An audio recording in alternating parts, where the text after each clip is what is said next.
4 investigates exposed the problem of the T.E.H Realty company, the horrible conditions, the refusal to clean up, even the lack of respect for tenants. Tonight, the company is gone, but new issues are cropping up. Those living at one of the dozens of former T.E.H sites say nothing's improved under the new owners.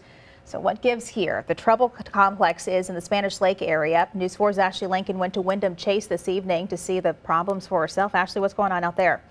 Well, Sam, I found brought this company last November before getting in the hands of this new company. Now, T.E.H ran this property into the ground. Now, the new company says because of that, lots of repairs are needed before turning this property around. And I got to do this to close my door. Try to put the nail back in, lift the door, then close it. Busted door hinges. Stains on the carpet, holes in the wall. Condemned signs. No heat. No AC. Conditions at the Windham Chase apartments in Spanish Lake are far from ideal. They should have waited then. They shouldn't have rented it out. If the complex name sounds familiar, that's because it's one of 12 properties formerly owned by Israel-based T.E.H Realty. For years, News 4 has investigated the company after their rundown properties caused problems and hazards for tenants and left them in legal battles with both St. Louis City and County. At least a dozen green condemned signs are now on units at Windham Chase. News 4 found all 12 area T.E.H properties have been sold to new companies, promising a brighter future. Windham Chase residents say they're still waiting for that brighter future. News 4 found Chicago area-based company Dynasty Properties now owns Windham Chase. Vernon Allison says property management knowingly moved him and other tenants into this unit that had no working AC or heat. I was told by the lady that was running the place at the time, "Oh, we don't need to give you AC, you know, it's not a law." And I'm sitting here wondering, Are you serious? And after moving in, they discovered sewage sitting in the basement. A maintenance man stopped our camera from going into that basement. He don't want us to go down there and see what actually is going down behind the scenes.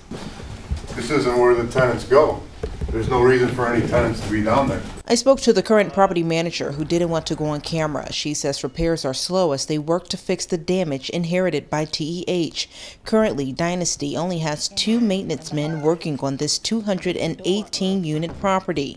Just 40% of the property is occupied. The current managers say they've since fired the former manager for moving tenants into units with no AC or heat. And the manager promises the focus is on turning this property around. There's no promises that were kept up to what anything that they say, they never keep up there. And having been to this property and other T.E.H complexes around the city and the county, we found that it's going to take a lot of work to really turn these properties around because it's just so much damage and a big rehab is needed. And across a lot of the units as well, it takes time. So how does something like this even get past the city or county inspectors? Well, that's a good question. We did find out in this situation, the complex is working closely with county code enforcement. So they are making sure that those permits get approved before they do any work and making sure that these buildings, and especially the units that are condemned, are up to code before they move anyone back in. Story you've been following for a really long time, and unfortunately for those tenants, the one that just keeps giving. Hopefully they get a little bit of give and a solution before too long. Ashley, thank you.